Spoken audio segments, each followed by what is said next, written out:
जय श्री राम साथियों, Hanuman ji IAS classes में आपका स्वागत है।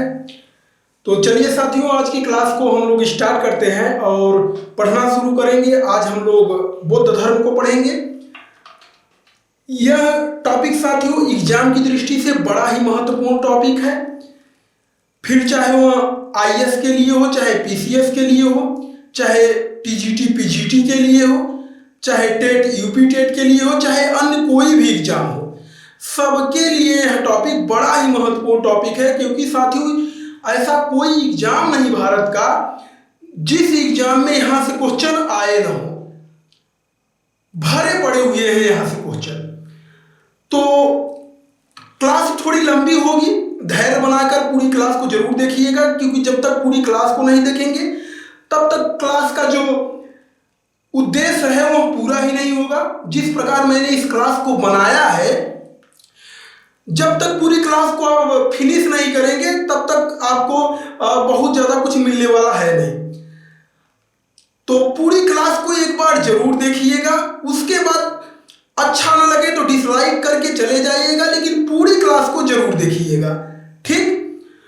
तो सीधे हम लोग टॉपिक पर ही आते हैं साथियों। गदा को मैं रख दूं या कहिए लिए ही रहूं, कोई दिक्कत नहीं, क्योंकि ज्यादा नहीं 3-4 किलो का है, कोनो दिक्कत है नहीं मुझे ये 3-4 किलो लेने में। तो यह टॉपिक साथियों हम लोग कुल 4-5 भागों में पढ़ेंगे।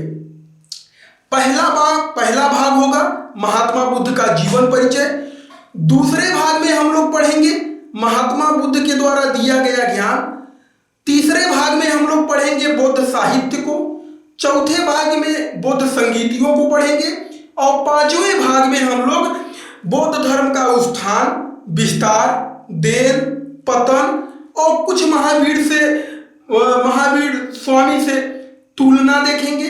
भगवान महावीर स्वामी का विचार क्या था, महात्मा बुद्ध का विचार क्या था, कुछ तुलना करेंगे और लास्ट में निष्कर्ष देखेंगे, तब जाके हमारी क्लास फिनिश होगी। बने रहिएगा इस क्लास में, क्योंकि बड़ा ही जबरदस्त क्लास होने वाला है साथियों। तो मैं गधे को रख दूं ताकि ये क्लास को अच्छे से लिया जा सके, डिस्टर्ब ना होने पाऊं। तो साथियों सबसे पहले आप लोगों को पता ही होगा, यदि आप लोगों ने भूगोल पढ़ा होगा तो आपको पता होगा कि यह ब्रह्मांड जो है, जिस ब्रह्मांड में सारे ग्रह उपग्रह जहां हम लोग रह रहे हैं, पूरा स्पेस जो बना हुआ है, यह आज से 13 अरब 70 करोड़ वर्ष पहले बना था। कब बना था? 13 अरब 70 करोड़ वर्ष पहले। जब ब्रह्मांड साथियों 9 अरब का हुआ, यहां बोर्ड पे देखते चलिए। अब मान लीजिए ब्रह्मांड जो है वह यहां बना। ब्रह्मांड कहां बना? यहां पे बना। और जब ब्रह्मांड धीरे धीरे आया, यहां पे आया, तो मान लीजिए यहां पे 13 अरब, मतलब ये आज का दिन है, तो 13 अरब 70 करोड़ वर्ष ये आज का दिन है। ये कब का दिन है? आज का दिन है, अब का दिन है। अब तक जो उम्र है ब्रह्मांड की 13 अरब 70 करोड़ वर्ष है। जब ब्रह्मांड साथियों लगभग 9 अरब का हुआ था, मतलब जब यहां भाई 1 अरब यहां पहुंचा होगा, 2 अरब यहां पहुंचा होगा, 3 अरब यहां पहुंचा होगा, ऐसे करते करते यहां 9 अरब आया होगा। जब यहां था ब्रह्मांड साथियों, तो यहां पे सूर्य और हमारा पूरा सौर मंडल बना था। यहां क्या बना था? पूरा हमारा सौर मंडल। यहां मंडल पूरा देख लीजिएगा, समझ लीजिएगा। तो पूरा सौर मंडल हमारा यहां पे बना था जब 9 अरब ब्रह्मांड की उम्र हुई थी।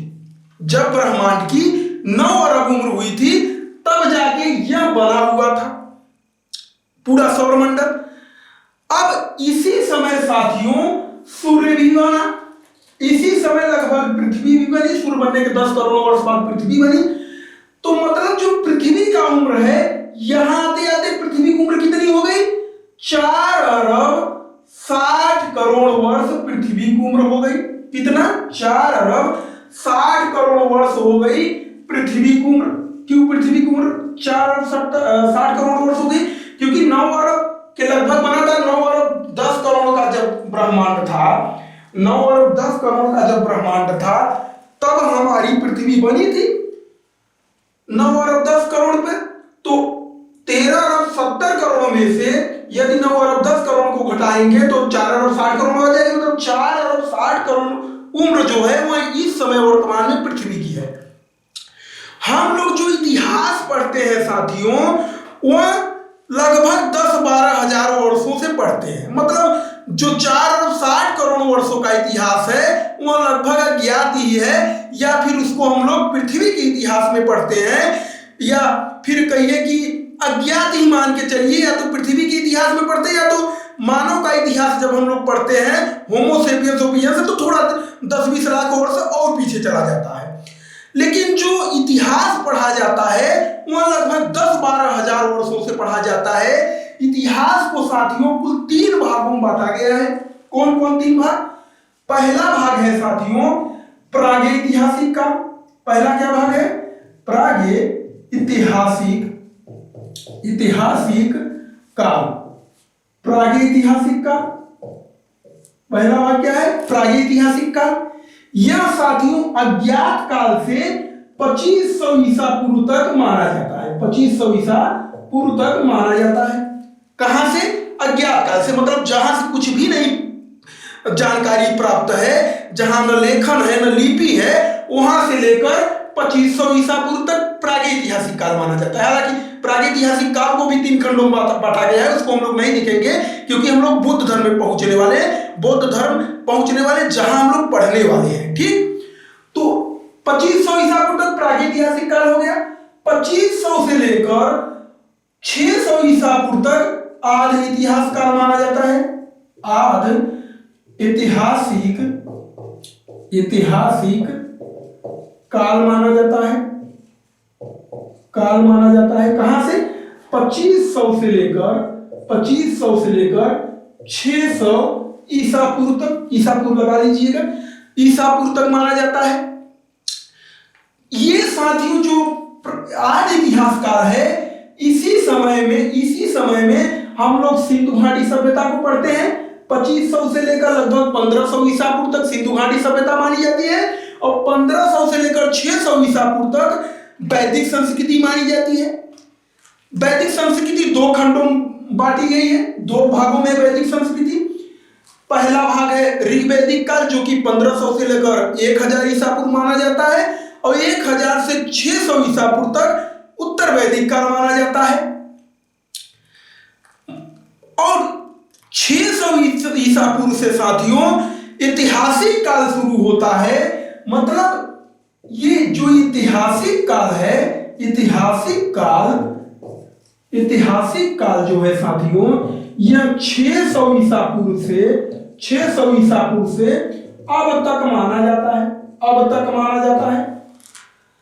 मतलब जो हम लोग प्राचीन भारत का इतिहास पढ़ते हैं, मध्यकालीन भारत का इतिहास पढ़ते हैं, आधुनिक भारत का इतिहास पढ़ते हैं, वह यह पीरियड में है, वह ये समय यहां से लेकर यहां तक के समय को हम लोग 3 भागों में देखते हैं। 600 से 712 ईस्वी तक ईस्वी में चलाता है प्राचीन भारत का इतिहास, और 712 ईस्वी से 1707 ईस्वी तक माना जाता है मध्यकालीन इतिहास, और 1707 से अब तक आधुनिक भारत का इतिहास। और जो महात्मा बुद्ध हैं साथियों, उनका जन्म होता है यहाँ पे 600 ईसा पूर्व के आसपास महात्मा बुद्ध का जन्म होता है। ये यही वाला 600 है, कोई अलग नहीं है, क्योंकि यहाँ पे ये समाप्त हो रहा है और यहीं से ये शुरू हो रहा है प्राचीन भारत का इतिहास। तो 600 ईसा पूर्व से साथियों प्राचीन भारत का इतिहास भारत का शुरू होता है, और ठीक इसी 6वीं शताब्दी ईसा पूर्व में महात्मा बुद्ध का जन्म होता है। मतलब उत्तर वैदिक काल जैसे ही समाप्त हो रहा है, वैसे ही महात्मा बुद्ध का जन्म हो रहा है। सिंधु घाटी सभ्यता को यदि आप लोगों ने पढ़ा होगा तो आप लोग जानते होंगे कि सिंधु घाटी सभ्यता का जो समाज था, वह समाज 4 वर्गों में कर्म के आधार पर बांटा गया था। कौन कौन 4 वर्ग? पहला वर्ग था साथियों विद्वान, दूसरा वर्ग था योद्धा, तीसरा वर्ग व्यापारियों का था, और चौथा वर्ग श्रमिकों का था। मतलब उस समय बाप यदि श्रमिक है, मजदूरी वाला काम कर रहा है, तो वह श्रमिक कहा जाएगा। उसी बाप का बेटा यदि पढ़ा लिखा लिया, कुछ ज्ञानी हो गया तो वह विद्वान माना जाएगा। उसी बाप का एक दूसरा बेटा भी है, वह दुकान खोलकर बैठा है, सामान को बेच रहा है, वह व्यापारी माना जाएगा। मतलब जैसा काम वैसे वर्ग में रख दिया जाता था। लेकिन साथियों, यह सिंधु घाटी सभ्यता 2500 से 1500 ईसा पूर्व तक यही कहानी चलती रही, यही समाज ऐसे इसी प्रकार समाज रहा। यही समाज उत्तर वैदिक काल आते आते, उत्तर वैदिक काल समाप्त होते होते जो विद्वान वर्ग था वह ब्राह्मण का रूप ले लिया, जो योद्धा वर्ग था वह क्षत्रिय बन गया, जो व्यापारी वर्ग था वह वैश्य हो गया, और जो श्रमिक वर्ग था वह शूद्र वर्ग हो गया, शूद्र हो गया। मतलब ये है जो समाज का विभाजन है ब्राह्मण क्षत्रिय वैश्य शूद्र में, इसके जो पूर्वज हैं वह सिंधु घाटी सभ्यता में मिलते हैं। कौन? वही विद्वान, योद्धा, व्यापारी और श्रमिक, ये ब्राह्मण क्षत्रिय वैश्य शूद्र के पूर्वज माने जाते हैं। मतलब समाज ट्रांसफर ही हुआ है कर्म से जन्म पर। उत्तर वैदिक काल समाप्त होते होते 600 ईसा पूर्व आते आते उत्तर वैदिक काल समाप्त होते होते समाज कर्म से जन्म पर ट्रांसफर हुआ है, और इसी समय महात्मा बुद्ध का जन्म हो रहा है। ठीक, इतनी बातें उम्मीद है आप लोगों को बिल्कुल समझ में आ गई होंगी। ठीक, तो अब हम लोग पढ़ेंगे महात्मा बुद्ध का जीवन परिचय। ये इसलिए बताया गया ताकि सारी चीजें क्लियर रहे। देखिए, जब क्लियरिटी रहती है ना तो सारी चीजें बड़े आसानी से समझ में आती है, और जब क्लियर ही नहीं हो तो कोई चीज ना तो फिर समझने में थोड़ा परेशानी होती है। हालांकि बाकी चीजें, ये जो ब्रह्मांड ब्रह्मांड की उत्पत्ति है, सब सारी चीजें हम लोग भूगोल में पढ़ेंगे, बड़े डिटेल में पढ़ेंगे वहां पे। और यहाँ पे क्योंकि हम लोग बुद्ध धर्म को पढ़ने वाले हैं तो डायरेक्ट हम लोग बौद्ध धर्म पे आते हैं। ठीक, सबसे पहले हम लोग देखते हैं महात्मा बुद्ध का जीवन परिचय। 16 महाजनपदों का काल भी है, 6वीं शताब्दी ईसा पूर्व। दूसरी नगरी क्रांति हो रही है। पहली नगरी क्रांति कौन थी? सिंधु घाटी सभ्यता में नगरी क्रांति का मतलब पक्के मकान, पक्की सड़कें, पक्की नालियां, शहर टाइप की व्यवस्था। सिंधु घाटी सभ्यता के बाद साथियों जब वैदिक संस्कृति आई तो वैदिक संस्कृति 1500 से 600 ईसा पूर्व तक ग्रामीण सभ्यता रही। यह सभ्यता, यह संस्कृति ग्रामीण रही, यह नगरी नहीं थी। लेकिन जैसे ही वैदिक काल समाप्त होता है, उत्तर वैदिक काल 600 ईसा पूर्व में, एक बार फिर नगर बनने लगते हैं। 16 महाजनपद अस्तित्व में आते हैं। बड़े बड़े नगर, विशाल नगर, बड़े बड़े नगर 16 महाजनपदों में, जिसमें कौशल, कुरु, काशी और कंबोज हम लोग पढ़ते हैं, मगध, मत्स्य, मल, इन सब सारे महाजनपदों को पढ़ते हैं। इन्हीं महाजनपदों में साथियों एक महाजनपद है कौशल। कौशल महाजनपद जो है साथियों, यह महाजनपद इसी महाजनपद के अधीन एक राज्य है। कौन सा राज्य है? कपिलवस्तु। कपिलवस्तु की कहानी हम लोग देखते हैं पहले।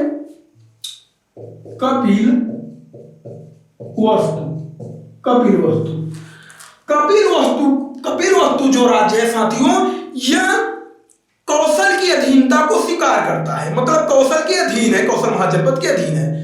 कपिलवस्तु महाजनपद नहीं है, इस बात को ध्यान दीजिएगा। कपिलवस्तु एक राज्य है, राज्यों का समूह है। यहां पे गणतंत्र वाली व्यवस्था है, मतलब राज्यों का समूह है। तमाम राज्य मिलकर कपिलवस्तु को राजधानी बना लिए हैं, और यहाँ के एक व्यक्ति हैं जिनका नाम है शुद्धोधन को अपना राजा मान लिए हैं, अपना प्रधान मान लिए हैं। पूरे शाक्य गणराज्य का प्रधान मान लिए हैं, क्योंकि ये जो शुद्धोधन है ये शाक्य वंशी है, इनके वंश का नाम शाक्य है। ठीक, इनको अपना प्रधान मान लिए हैं। कौन? सारे राज्य मिलकर कपिलवस्तु के अलावा शिलावती, नगरक, खोमदुस, सामगाम, देवदा, और भी ये सारे नगर हैं। कपिलवस्तु के अलावा ये सारे नगर हैं। इन नगरों के, इन राज्यों के एक एक प्रतिनिधि हैं।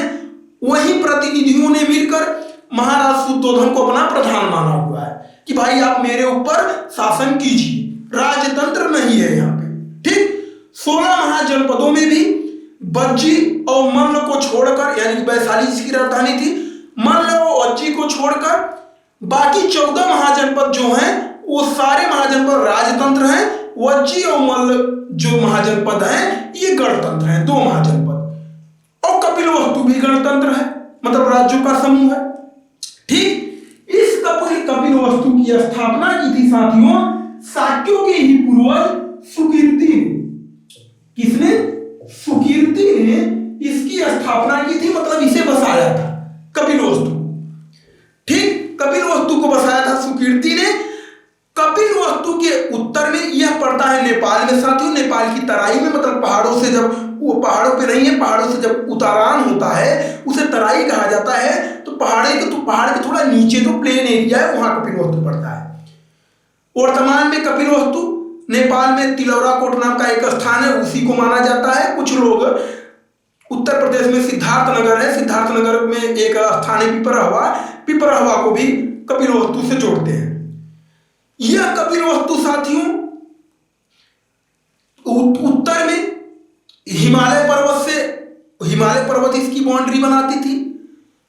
दक्षिण पश्चिम में राप्ती नदी इसकी बाउंड्री बनाती थी और पूर्व में रोहिणी नदी इसकी बाउंड्री बनाती थी।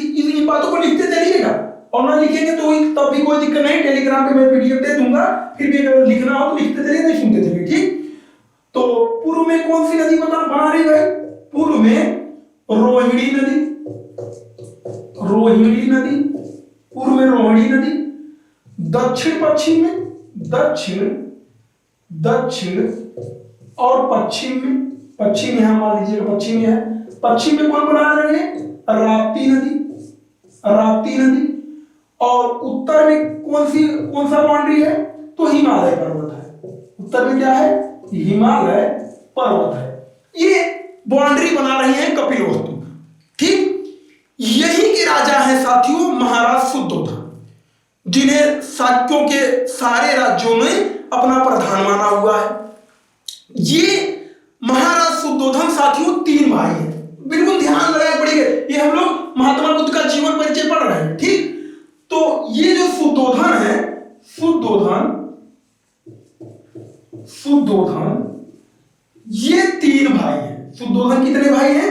3 भाई हैं। पहले ये हो गए, दूसरे कौन है? द्रोणोदंत। ठीक, एक तीसरे भाई कौन है? शुक्लोदंत।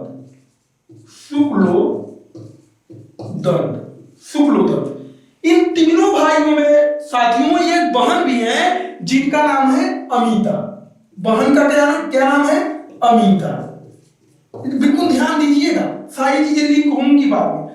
शुद्धोधन, द्रोणोदंत और शुक्लोदंत 3 भाई हैं और एक बहन अमिता है। ठीक, एक और परिवार है साथियों, उस जो देवदाह नगर है, मैंने बताया भी कि शाक्यों के सात गणराज्य में और भी नगर थे, जिनमें शिलावती नगरक और खोमदुस और चातुमा, सामगाम, उन्हीं में एक देवदाह भी है। देवदाह के राजा हैं दंडपाणि। देवदाह जो राजा हैं, यहां मैं देवदाह लिख दे रहा हूं, देवदाह के राजा हैं साथियों दंडपाणि। दंडपाणि की 2 बहन है। दंडपाणि के कितने बहने हैं? 2 बहने। कौन कौन? महामाया और प्रजापति गौतमी। ठीक, प्रजापति गौतमी, ये 2 बहनें हैं इनकी। अब महामाया की शादी साथियों शुद्धोधन से हुई है, और शुद्धोधन की जो बहन अमिता है, इनकी शादी दंडपाणि से हुई है। मतलब दोनों लोग आपस में साले बहन हुई है। दोनों लोग शुद्धोधन और दंडपाणि आपस में साले बहन हुई है, चाहे उनको साला वो कहे, चाहे उनको साला वो कहे, चाहे उनको बहन हुई वो कहे, चाहे उनको बहन हुई वो कहे। ठीक, दोनों आपस में साले बहन हुई है। अब साथियों कई वर्षों तक शुद्धोधन को पुत्र नहीं हो रहा था। अब भाई शाक्य गणराज्य के प्रधान है तो इनकी लालसा तो होगी कि मेरा पुत्र बने और मेरा पुत्र भी शाक्य गणराज्य का प्रधान बने, लेकिन इन्हें पुत्र ही नहीं हो रहा है। तब इन्होंने दूसरी शादी का मूड बना लिया और दूसरी शादी इनकी प्रजापति गौतमी से ही हुई, मतलब दंडपाणी की दूसरी बहन से, मतलब अपने साली से ही दूसरी शादी इन्होंने कर ली। क्योंकि ये जो दंडपाणी है ये कोली वंशी है, कोली वंशी है, इनके वंश का नाम है कोली, कोली वंशी है। ये कौन वंश के हैं? सुद्धोधन शाक्य वंशी है, शाक्य वंशी है, शाक्य वंश है इनका। ये शाक्य वंशी और कोली वंशी साथियों, ये लोग अपने वंशों के अलावा किसी अन्य वंश में शादी ब्याह नहीं करते थे, बाकी सबको तुच्छ समझते थे, नीचा समझते थे। जैसे आज भी तमाम वर्ण जो बड़े होते हैं छोटे वर्णों में शादी नहीं करते, बिल्कुल कहानी वही है, ठीक, नहीं करते थे। तो ये लोग आपस में ही शादी ब्याह कर लेते थे। तो दोनों बहनों की शादी ये दंडपाणी कर दिए हैं राजा शुद्धोधन से, और शुद्धोधन ने अपनी बहन की शादी कर दी है दंडपाणी से। जब प्रजापति से शादी हो जाती है साथियों, कुछ ही दिनों बाद, कुछ ही महीनों बाद फाइनली महामाया से ही इनको पुत्र की प्राप्ति हो जाती है। किनसे? महामाया से, इनसे ही इनको पुत्र की प्राप्ति हो जाती है। किनकी? इनको, शुद्धोधन को। महामाया अपने नैहर जा रही होती है, मतलब देवदास जा रही होती है। रास्ते में लुम्बिनी वन पड़ता है। कौन सा वन पड़ता है? लुम्बिनी वन।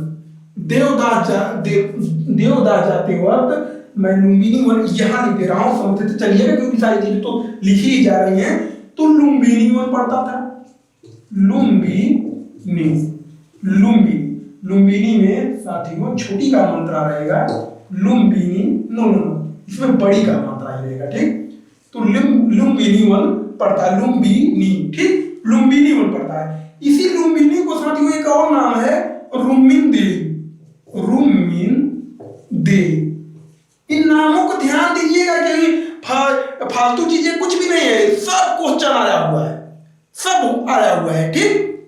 तो रुम्मिन देवी या लुम्बिनी वन में इन्हें पुत्र की प्राप्ति हो जाती है और महाराज शुद्धोधन प्रसन्न हो जाते हैं। भाई बड़े दिनों बाद हमें पुत्र की प्राप्ति हुई, और वो भी महामाया से हुई, क्योंकि महामाया को बहुते मानते थे महाराज शुद्धोधन। 7 दिनों बाद साथियों पुत्र प्राप्ति के महामाया की मृत्यु हो जाती है। सिद्धार्थ का लालन पालन इनकी दूसरी माता प्रजापति यानी कि मौसी करती है, माता भी है और मौसी भी है, क्योंकि दूसरी शादी इन्हीं से हुई है शुद्धोधन की, ठीक। अब साथियों जब इनको पुत्र होता है सिद्धार्थ, उसी दौरान ये जो दंडपाणी है, जिनकी पत्नी अमिता है, ये है इनकी पत्नी दंडपाणी की, इनसे भी एक पुत्री होती है जिनका नाम है यशोधरा। यशोधरा के कुल 4 नाम है। यशोधरा के अलावा 3 नाम और हैं। कौन कौन? बिंबा, गोपा और भद्रकच्छना,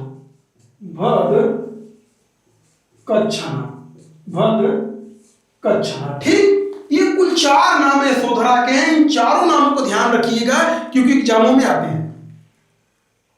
बिंबा, गोपा, भद्रकच्छना, ये यशोधरा साथियों। अब इनको यशोधरा को ध्यान दीजिएगा।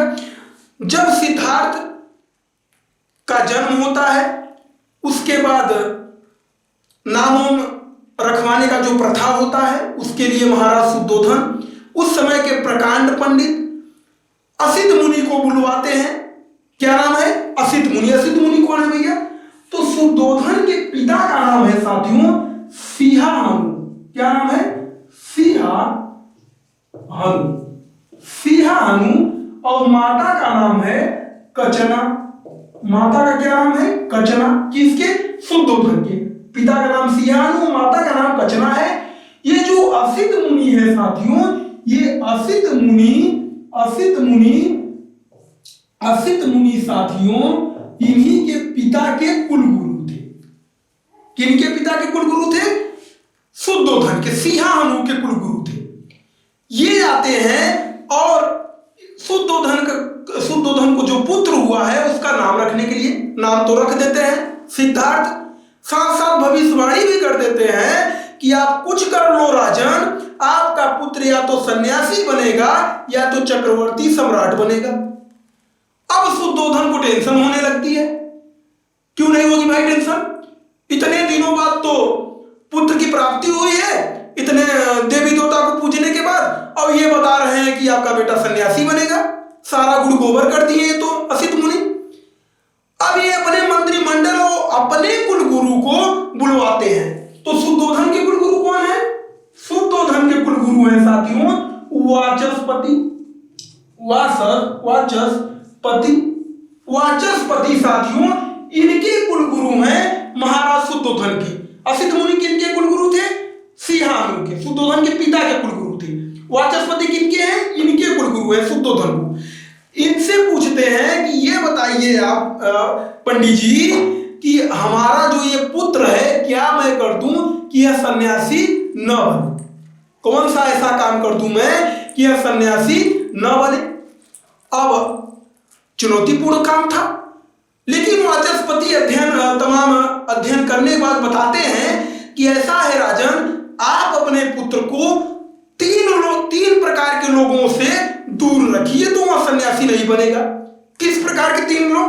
तो मैं इसको मिटा दूं, फिर से लिखता हूं, ठीक? तो सारी चीजों साथियों लिखते चलिए, और नहीं लिखेंगे तो टेलीग्राम पे तो सारी चीजें मिल ही जाएंगी, फिर भी लिखते चलिएगा।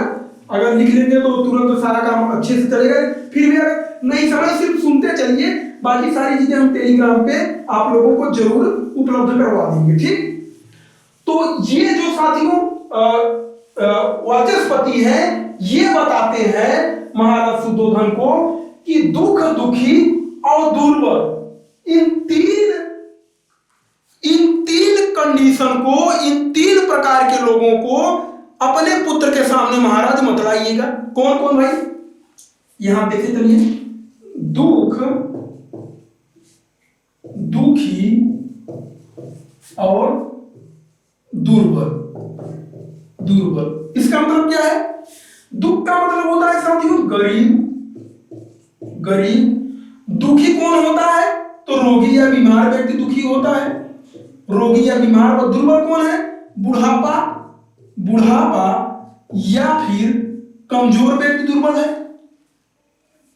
तो ये गरीब और रोगी और बुढ़ापों को अपने पुत्र के सामने महाराज मत लाइएगा, क्योंकि यही सब चीजें देखकर कोई भी बच्चा या कोई भी व्यक्ति संन्यास धारण करता है, संन्यास की भावना उसके अंदर आती है। अब ये तो बड़ा है, बहुत बड़ा चुनौती था भाई कि पूरे राज्य में गरीब न रहे, रोगी न रहे और बुढ़ापा न रहे। लेकिन महाराज शुद्धोधन ने साथियों इतने बड़े निर्णय को ले लिया और सरकारी आदेश निकाल दिया कि भाई रोगी को, गरीबों को और बुढ़ापों को कपिलवस्तु नगर से निकाल दिया जाए।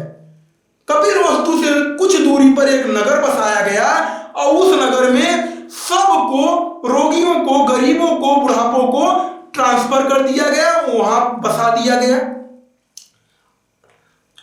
जो नहीं गया उसे बलपूर्वक सेना ले गई, क्योंकि सरकारी आदेश निकला हुआ था। अब साथियों कपिलवस्तु जो राज्य है यह बिल्कुल हुष्ट पुष्ट लोगों से, संपन्न लोगों से भरा हुआ है, फल फूल रहा है, सब अच्छे खासे लोग हैं, ठीक? कहानी आगे बढ़ती है साथियों और उम्र लगभग होती है 16 वर्ष सिद्धार्थ की। यह सिद्धार्थ जब 16 वर्ष होते हैं तो 16 वर्ष की अवस्था में, 16 वर्ष से कुछ पहले ही साथियों इनकी प्राथमिक शिक्षा के लिए कौड़ी नाम के ऋषि को, कौड़ी नाम के पंडित को नियुक्त किया जाता है। किनको? कौड़ी नाम के पंडित को नियुक्त किया जाता है सिद्धार्थ की प्राथमिक शिक्षा के लिए, ठीक? सिद्धार्थ की प्राथमिक शिक्षा के लिए कौड़ी नाम के ऋषि को नियुक्त कर दिया जाता है। प्राथमिक शिक्षा यही कौड़ी महोदय ही इनको देते हैं। 16 वर्ष की अवस्था आते आते इनकी शादी भी कर दी जाती है। किसकी? सिद्धार्थ की। किनसे शादी हो रही है? वही साथियों सिद्धार्थ की शादी किनसे हो रही है? सिद्धार्थ की शादी हो रही है यशोधरा से। यशोधरा कौन है भैया? वही यशोधरा है, बिंबा गोपा भदकच्छना, जो दंडपाणी की बेटी है। मतलब यह है कि जो दंडपाणी हैं इनके फूफा भी हुए, मामा भी हुए और ससुर भी हुए। अब यहां ब्लड रिलेशन वाला रीजनिंग मत लगाइएगा, कुछ भी नहीं है यहाँ पे, क्योंकि सीधा सीधा है कि शुद्धोधन की बहन की शादी हुई है दंडपाणी से, दंडपाणी की बहन की शादी इनसे हुई है और उन्हीं के पुत्र ही है सिद्धार्थ। और जब महामाया के भाई हैं दंडपाणी तो मामा तो सीधे हुए, और बुआ की शादी भी हुई है तो फूफा भी हुए, और उनकी बेटी से शादी भी कर रहे हैं तो ससुर भी हुए।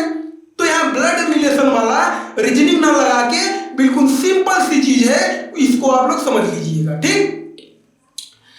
अब साथियों धीरे धीरे कहानी आगे बढ़ती है। इनको एक पुत्र भी होता है जिसका नाम राहुल है।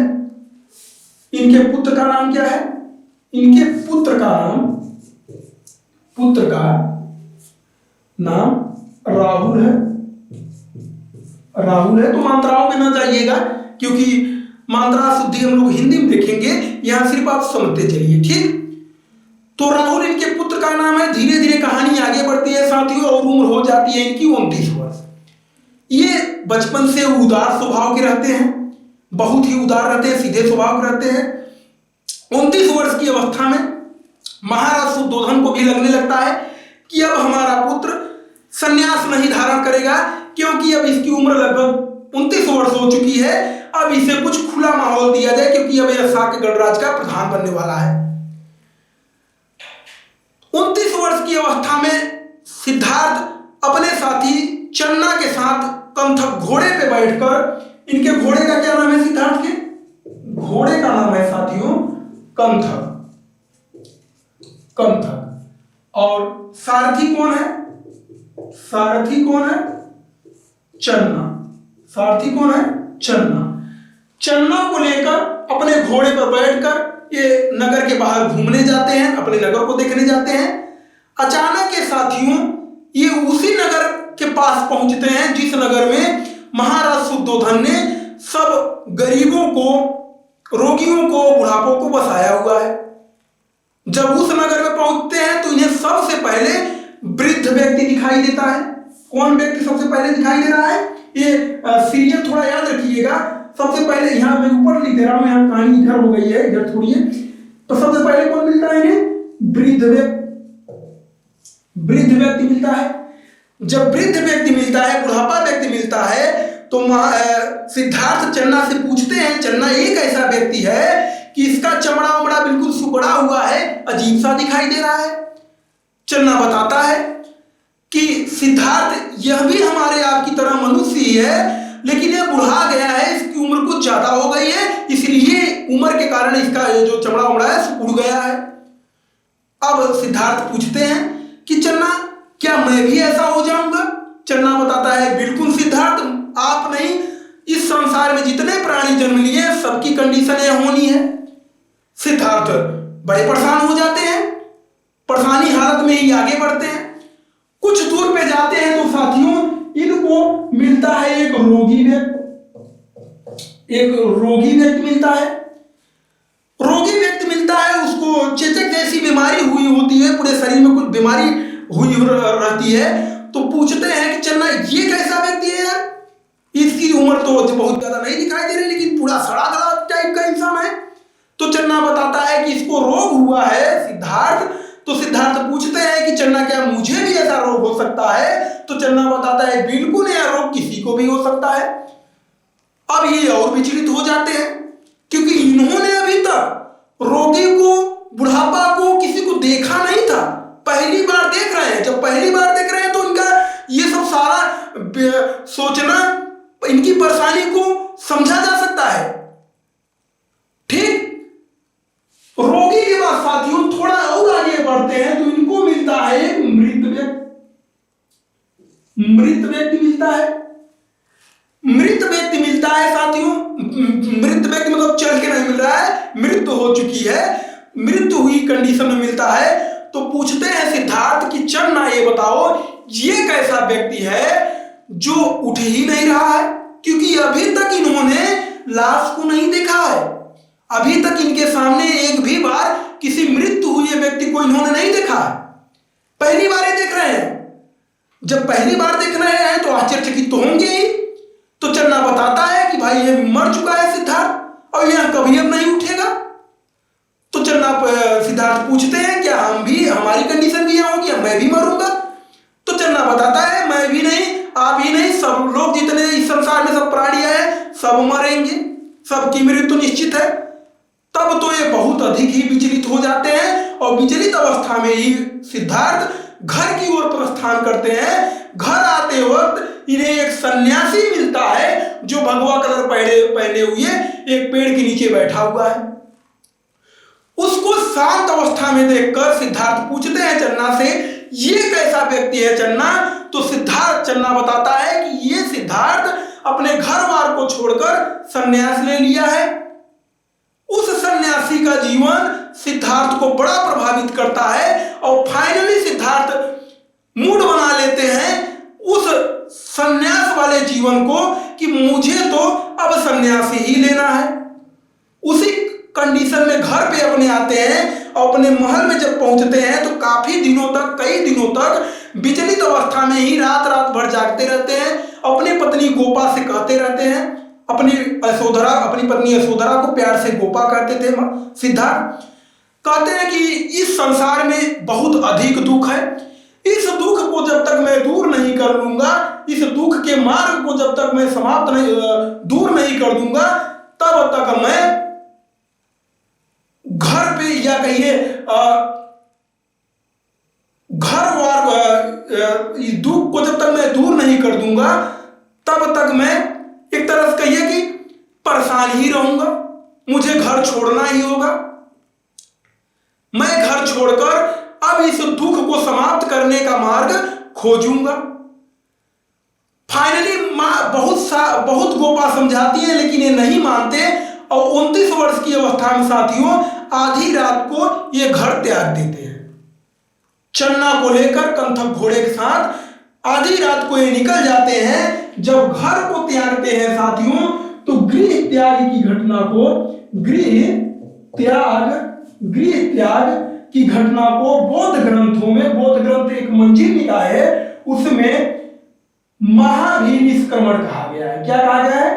महाभिनिष्क्रमण कहा गया है बौद्ध ग्रंथ मंजिल निकाय। मंजिल निकाय किसका पाठ है अभी देखेंगे हम लोग, ठीक।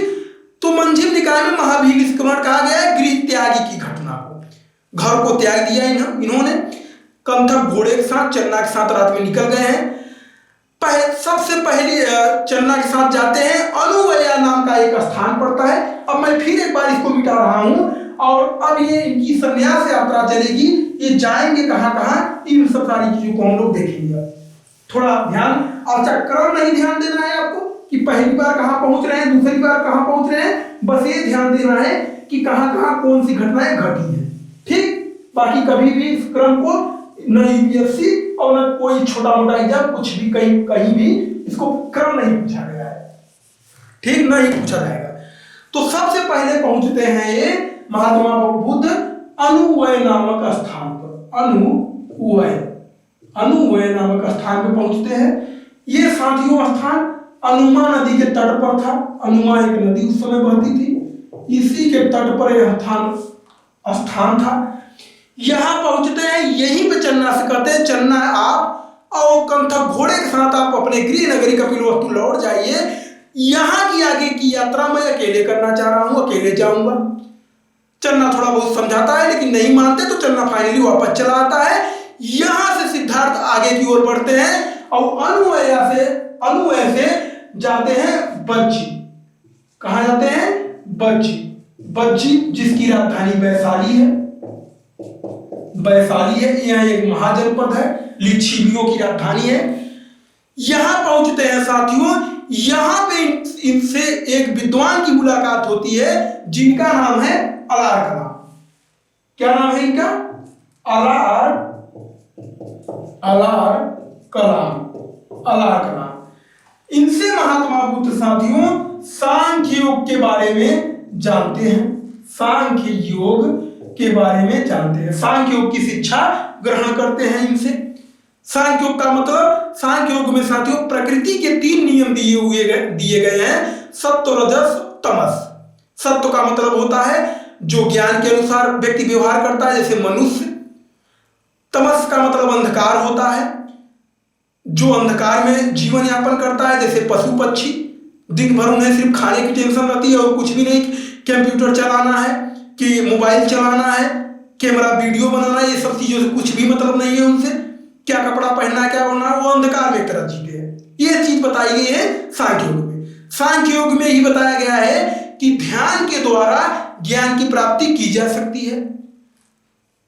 इसी में बताया गया है कि मनुष्य और प्रकृति के मेल से यह संसार बनता है। मतलब अब बुद्ध धीरे धीरे ज्ञान अर्जित करना शुरू कर दिए हैं। अब सारी चीजें रिलेट करिएगा, अभी सारी चीज ध्यान रखिएगा, क्योंकि अभी सारी चीजें लिंकेड हैं। लोग नहीं पढ़ाते क्योंकि लोगों ने नोट से पढ़ा हुआ होता है।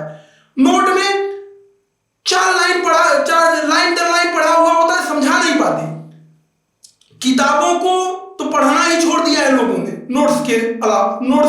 नोट्स भाई साहब छा गया है, मेघा की तरह, बरसाती मेघा की तरह नोट्स उतराया हुआ है। और नोट्स को सब पढ़ रहे हैं, बड़े बड़े टीचर तक नोट्स ही पढ़ रहे हैं। यूपीएससी जो निकाल चुके हैं वो लोग भी नोट्स ही पढ़ रहे हैं। लेकिन साथियों, यदि आप किताब पढ़ेंगे, कई किताबों को पढ़ेंगे, तब सारी चीजें लिंक कर पाएंगे। मैं अभी सारी चीजों को बताऊंगा। अभी आप देखते चलिए कि कितना लोग गलत पढ़ाते हैं, क्योंकि लोगों ने अच्छे से पढ़ा नहीं होता है। ठीक, अभी मैं क्या क्या गलत चीजों ने लोगों ने पढ़ाया हुआ है यूट्यूब पे, बड़े बड़े कोचिंग संस्थानों ने। अभी आप देखेंगे, मैं लिंक करूंगा तो बताऊंगा। एक तो यही है कि अलार कलाम को एक प्रथम गुरु कहा जाता है महात्मा बुद्ध का। ऐसा बिल्कुल नहीं है, क्योंकि अलार कलाम से महात्मा बुद्ध की मुलाकात 29 वर्ष की अवस्था में हो रही है। 29 वर्ष तक सिद्धार्थ बिल्कुल ज्ञान से पैदा नहीं थे, कि एकदम शून्य थे, कुछ ज्ञान इनको था ही नहीं। इससे पहले भी इनकी प्राथमिक शिक्षा कौड़ी महाराज ने अच्छे से करवाई हुई थी। तो पहले गुरु कौड़ी ही थे। और एग्जामों में भी पहले गुरु, अगर पहला गुरु एग्जामों में भी पूछ लिया जाता है, कौड़ी नहीं दिया तो भले अलार कलाम को लगा दीजिए, लेकिन पहले गुरु तो कौड़ी ही थे इनके। अलार कलाम से ये यहाँ वैशाली में सांख्यों की शिक्षा लेते हैं। वैशाली से साथियों ये आगे बढ़ते हैं, वो पहुंचते हैं मगध की राजधानी राजगिरी। मगध की राजधानी राजगिरी पहुंचते हैं। राजगिरी में हर्यक वंश के शासक बिंबिसार शासन कर रहे हैं। बिंबिसार को अपनी योजना को बताते हैं कि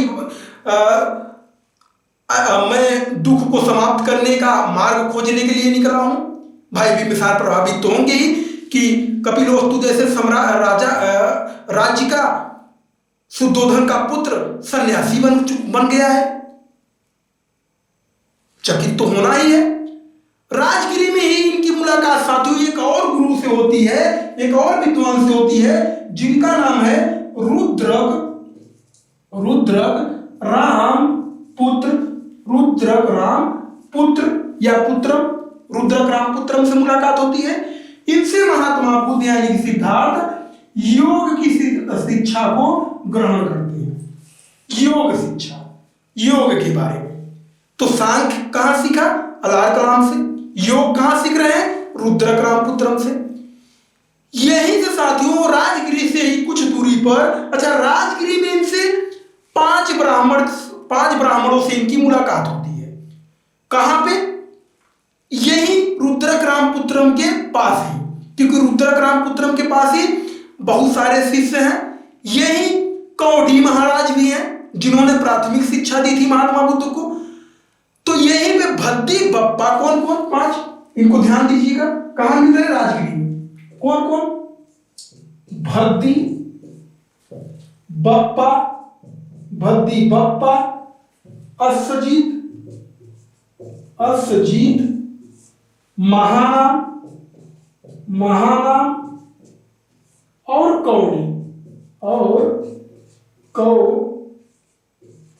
एडा है कौड़ी। ठीक, ये 5 लोग यही रुद्रक रामपुत्रम के पास ही इनसे मिल रहे हैं। इनके रुद्रक रामपुत्रम के ये शिष्य हैं। और जब अपनी योजना को बताए होंगे महात्मा बुद्ध कि ऐसा है कि मैं दुख को समाप्त करने का मार्ग खोज रहा हूं। बाकी सांख्य योग और योग की शिक्षा तो हम ले ही चुके हैं, और ये सब सारी शिक्षाएं तो पहले से ही समाज में फैली हुई है। मैं तो कुछ अलग ही ज्ञान के चक्कर में हूं। अच्छा लगा होगा इन 5 ब्राह्मणों को, और इन 5 ने या कौड़ी ने, यानी कि कौड़ी, अब देखिए कौड़ी गुरु भी थे महात्मा बुद्ध की, प्राथमिक शिक्षा दी थी, और यहाँ रुद्रक रामपुत्रम के पास दोनों सहपाठी भी हैं जब योग की शिक्षा ले रहे हैं। ये 5 लोग और बुद्ध, ये 6 लोग पहुंच जाते हैं उरुवेला, जो कि राजगिरी से ही कुछ दूरी पर है। कहां पहुंचते हैं? उरुवेला। अब फिर राजगिरी से कहां? राजगिरी से साथियों ये मैं इस प्रकार बना दे रहा हूं, राजगिरी से कहां जा रहे हैं? उरुवेला। उरुवेला उरुवेला में पहुंचते हैं साथियों ये लोग, और कठोर तपस्या 6 लोग करने लगते हैं। कठोर तपस्या का मतलब कि खाना पीना सब छोड़ के एकदम कठोर साधना करने लगते हैं। कुछ दिन तक करते हैं। उसके बाद सुजाता नाम की लड़की एक आती है, जो उरुवेला की व्यापारी की पुत्री है, कुछ बच्चों के साथ आती है, और महात्मा बुद्ध को कहती है कि महात्मा आप ये खीर खा लीजिए, नहीं तो आपका तबीयत खराब हो जाएगा, और आप जिस उद्देश्य को प्राप्त करने के लिए इतनी तपस्या कर रहे हैं, आप उस उद्देश्य को हो सकता है कि न पा पाए, न मिले आपको, क्योंकि जब आपका शरीर ही नहीं रहेगा, आपकी मृत्यु ही मान लीजिए हो जाएगी, तो फिर दुख का मार्ग कैसे आप खोजेंगे? सुजाता की बात बुद्ध को अच्छी लग जाती है, और बुद्ध खीर को खा लेते हैं। यहीं पे जो बच्चे आए हैं साथियों सुजाता के साथ, उन्हीं बच्चों ने सिद्धार्थ को पहली बार बुद्ध कहा था। सिद्धार्थ को, अब यहां से बुद्ध हो गए, ठीक? पहली बार बुद्ध इन्हीं बच्चों ने कहा था इनको। अब जब खीर खा लेते हैं तो ये जो 5 लोग हैं, बंदी बप्पा, सजीक, महानाम, कौड़ी, ये लोग नाराज हो जाते हैं कि यार बड़ा बना था कि तपस्या करेंगे, कठोर तपस्या, दुख का मार्ग खोजेंगे, 4 दिन पेट खाली रहा और खाना पीना खा लिया है, तो खाना पीना खाने लगा। तो ये लोग नाराज होकर यहां से साथियों 5 लोग सारनाथ चले जाते हैं। महात्मा बुद्ध नहीं, सिर्फ 5 लोग सारनाथ चले जाते हैं। महात्मा बुद्ध उरुवेला में है। अब उरुवेला में साथियों एक नदी है, निरंजना नदी। उरुवेला में कौन सी नदी है? निरंजना नदी। निरंजना नदी। इसी निरंजना नदी का नाम पुनपुन भी है, पुनपुन नदी भी है, और इसी का नाम साथियों फाल्गु नदी भी है, फाल्गु नदी भी है। 3 नाम इस नदी के है। जिस प्रकार यशोधरा के 4 नाम थे, यशोधरा, बिंबा, गोपा और भद्रदक्षिणा, उसी प्रकार इस नदी के निरंजना, पुनपुन और फाल्गु नदी है। इसी नदी के तट पर पीपल वृक्ष के नीचे जिसका नाम है अश्वत्थ, इस पीपल वृक्ष का क्या नाम है? अश्वत्थ नाम दिया गया है। इस वृक्ष के नीचे बैठ जाते हैं महात्मा बुद्ध और साधना करने लगते हैं, क्योंकि साधना के द्वारा ज्ञान की प्राप्ति होती है। ऐसा अलार कलाम से सांख्य योग के माध्यम से इन्होंने सीखा हुआ है कि साधना के द्वारा ज्ञान की प्राप्ति होगी। तो अब ये साधना के लिए बैठ जाते हैं। कुछ दिनों बाद साथियों बैसाख पूर्णिमा की रात को इन्हें ज्ञान की प्राप्ति हो जाती है, संबोधि की प्राप्ति हो जाती है। कब? बैसाख पूर्णिमा को। सारी घटना यही हो रही उरुवेला में। कब? बैसाख पूर्णिमा को। बैसाख पूर्णिमा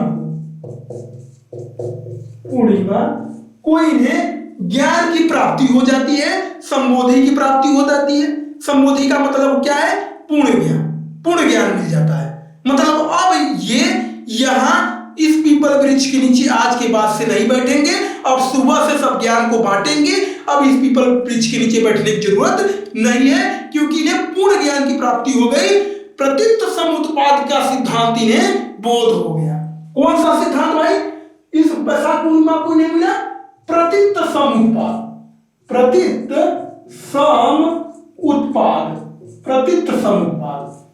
इस सिद्धांत का इन्हें बोध हो गया।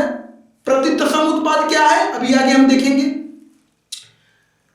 जब इस सिद्धांत का बोध इन्हें हो गया साथियों, तो इसी सिद्धांत से इन्होंने अपने ज्ञान को और विस्तार दिया और तमाम प्रकार के सिद्धांतों को ये आगे बढ़ाते चले, अपने सिद्धांतों का विस्तार करते चले गए और एक से बढ़कर एक कॉन्सेप्ट देते चले गए।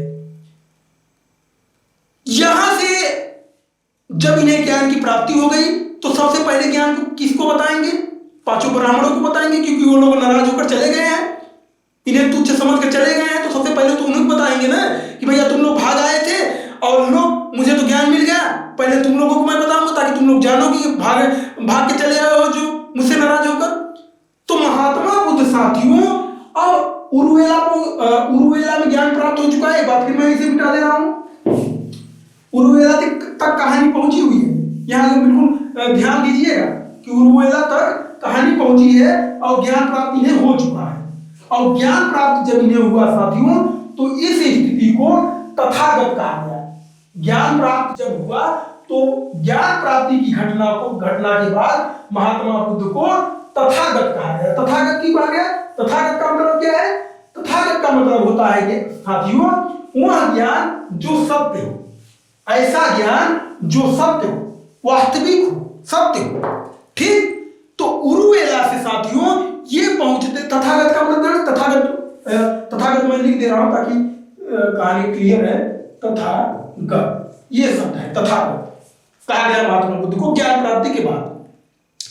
अब जब तथागत महात्मा बुद्ध हो गए तब ये उरुवेला से, अब उरुवेला का ये तथागत एक नाम है उनका, उपाधि है उनकी, ये कोई स्थान नहीं है, स्थान मत समझिएगा। ठीक, अब उरुवेला से साथियों, उरुवेला मैं यहां लिख दे रहा हूं ताकि क्लियर है। ये क्या मैं लिख रहा हूं? उरुवेला से महात्मा बुद्ध कहां आ रहे हैं? अब आ रहे हैं सारनाथ। यहीं पे पांचों ब्राह्मण आए हुए थे छोड़कर महात्मा बुद्ध को, भद्दी बप्पा सजित महानाम कौड़ी। ये सारनाथ प्राचीन काल में साथियों ऋषि पतनम के नाम से जाना जाता था। ऋषि पतनम। इसका एक और नाम है मृगदाव। ये सारनाथ के दोनों नाम है। यहां पे आते हैं और यहीं पे महात्मा बुद्ध प्रथम प्रवचन देते हैं। प्रथम प्रवचन देते हैं। ठीक, प्रथम प्रवचन देते हैं। इस प्रथम प्रवचन देने की घटना को साथियों बौद्ध ग्रंथों में धर्म चक्र परिवर्तन कहा गया। क्या कहा गया? धर्म चक्र परिवर्तन कहा गया। जिस प्रकार गृह त्याग की घटना को महाभी निष्क्रमण कहा गया था, उसी प्रकार प्रथम प्रवचन को धर्म चक्र परिवर्तन कहा जा रहा है, क्योंकि अब धर्म का पहिया घूम गया, धर्म का चक्र घूम गया। जो ब्राह्मण धर्म अभी तक चला आ रहा था, वह धर्म, उस धर्म का एक प्रतिस्पर्धी धर्म बौद्ध धर्म आ गया। अब बहुत बड़ी जनसंख्या, क्षत्रिय वैश्य शूद्रों की जनसंख्या बौद्ध धर्म की ओर अग्रसर हो गई। बहुत बड़ी जनसंख्या धीरे धीरे यहां से साथियों बुद्ध के अनुयायी होते चले जाएंगे। इसीलिए इसको धर्म चक्र परिवर्तन कहा गया, क्योंकि यहीं से हम लोग इनके अनुयायी होना प्रारंभ कर देंगे। तो पहले तो ये पांच अनुयायी यही हो गए, भद्दी बप्पा सजित महानाम कौड़ी। यहीं पे साथियों इन्होंने पहला वर्षावास भी बिताया। पहला वर्षावास का मतलब होता है कि महात्मा बुद्ध 8 महीने गर्मी जाड़ा में यात्रा करते थे, प्रवचन देते थे घूम घूम कर, लेकिन जब 4 महीने बरसात होती थी तो बरसात में एक जगह रुक जाते थे। तो पहली बार 4 महीने यही सारनाथ में ही महात्मा बुद्ध ने अपना पड़ाव डाला था, रुके थे। बैसाख पूर्णिमा को ज्ञान की प्राप्ति इन्हें हुई थी, इसलिए बैसाख पूर्णिमा को बौद्ध धर्म में सबसे बड़ा त्योहार भी मनाया जाता है। ठीक, अब साथियों सारनाथ से महात्मा बुद्ध कहां पहुंच रहे हैं? सारनाथ की कहानी हो गई। सारनाथ से पहुंच रहे हैं वाराणसी। सारनाथ से कहां पहुंच रहे हैं? वाराणसी साथियों यश नाम का एक धनी व्यक्ति है। यह पूरे परिवार सहित महात्मा बुद्ध का अनुयायी हो जाता है, शिष्य हो जाता है। ठीक, वाराणसी से महात्मा बुद्ध साथियों राजगिरी की ओर प्रस्थान करते हैं। कहां? राजगिरी। राजगिरी वहीं मगध की राजधानी बिंबिसार वाला। पहली बार जब महात्मा बुद्ध घर से निकले थे तो वैशाली पहुंचे थे, वैशाली से राजगिरी पहुंचे थे। राजगिरी में बिंबिसार से मिले थे, मैंने बताया था पिछली स्लाइडों में। तो राजगिरी पहुंचे थे तो उस समय तो ज्ञान प्राप्त नहीं हुआ था, राजगिरी में ही उरुवेला था, उरुवेला पहुंच गए थे। उसके बाद उस समय ज्ञान प्राप्त नहीं हुआ था। अब जब ज्ञान प्राप्त हो चुका है तो राजगिरी जहां पहुंच गए हैं, क्योंकि ये कहानी बिल्कुल कैसी है जानते हैं? जैसे आप लोग यूपीएससी की तैयारी करते हैं तो जहां जहां एकांत में आप बैठकर पढ़े हुए होते हैं, कहीं कहीं पढ़ते नहीं बैठ के, तो जब आप आईएएस पीसीएस बन जाते हैं, नौकरी पा जाते हैं, कोई भी नौकरी पा जाते हैं, तो उस स्थान को देखना ज्यादा पसंद करते हैं, वहां जाना ज्यादा पसंद करते हैं। कहानी बिल्कुल वही यहां भी है कि जहां पहले महात्मा बुद्ध पहुंचे थे जब ज्ञान नहीं प्राप्त हुआ था, अब उन्हें ज्ञान प्राप्त हो चुका है, अब वहां दोबारा जा रहे हैं। तो राजगिरी पहुंचे। राजगिरी में 4 आर्य सत्य के बारे में महात्मा बुद्ध ने बिंबिसार को भी बताया। अच्छा, यहां मैंने चर्चा नहीं की। इस प्रथम प्रवचन में साथियों 4 आर्य सत्य को ही 5 ब्राह्मणों को बताया था महात्मा बुद्ध ने। 4 आर्य सत्य को ही। 4 आर्य सत्य क्या होते हैं भैया, आगे हम लोग देखेंगे। ठीक, अब 4 आर्य सत्य को ही ये जगह जगह घूम के लोगों को बता रहे हैं, प्रवचन दे रहे हैं, अपने इस ज्ञान को फैला रहे हैं। बिंबिसार को भी देते हैं 4 आर्य सत्य का सिद्धांत बताते हैं, क्योंकि बिंबिसार भी बड़े दुखी है अपने पुत्र से, अजातशत्रु को मार के दौड़ रहा है बिंबिसार को। यहीं पे बिंबिसार बेलुवन बिहार नाम का एक आवास बनवाकर महात्मा बुद्ध को देते हैं। कौन? बेलुवन बिहार। बेलुवन बिहार, ये बिहार क्या है भाई? जहां बुद्ध धर्म के अनुयायी यानी कि बौद्ध भिक्षु जहां निवास करते हैं, जहां रहते हैं, वहां उसे बिहार कहा जाता है। जैसे हिंदू जहां रहते हैं उसे घर कहा जाता है, हम लोग जहां रहते हैं उसे घर कहा जाता है, और जहां पूजा करते हैं उसे मंदिर कहा जाता है। इसी प्रकार बौद्ध धर्म में बौद्ध भिक्षु जहां रहते हैं उसे बिहार कहा जाता है, और जहां पूजा करते हैं उसे चैत्य कहा जाता है। तो बिहार रहने वाला स्थान हो गया, रहने का स्थान बिहार हो गया। और चैत्य किसे कहा जाता है? चैत्य कहा जाता है पूजा स्थल। पूजा स्थल कहा जाता है किसे? चैत्य। चैत्य को पूजा, जहां बौद्ध धर्म के लोग पूजा करते हैं उसे चैत्य कहा जाता है, मंदिर नहीं कहा जाता। मंदिर उसे कहा जाता है जहां हिंदू लोग पूजा करते हैं। ठीक, ये राजगिरी में ही जब पहुंचे हुए हैं, बेलुवन बिहार मिल गया, यहीं पे रुके हुए हैं, रह रहे हैं। यहीं पे इनको 4 लोग और मिलते हैं, सारिपुत्र, मुगलायन, अभय और उपाली। ये चारों लोग भी महात्मा बुद्ध की शिष्यता को ग्रहण करते हैं। कहां पे? राजगिरी में। एक बार मैं फिर इसको मिटा दे रहा हूं। ठीक, राजगिरी तक कहानी अभी पहुंची है। अब राजगिरी की आगे हम लोग देखेंगे। राजगिरी से साथियों अब महात्मा बुद्ध प्रस्थान करते हैं और पहुंचते हैं अपने गृह नगरी कपिलवस्तु। कहां? अपने गृह नगरी कपिलवस्तु अब पहुंचेंगे महात्मा बुद्ध राजगिरी से। ठीक, तो मैं कपिलवस्तु से डायरेक्ट लेता हूं कपिलवस्तु।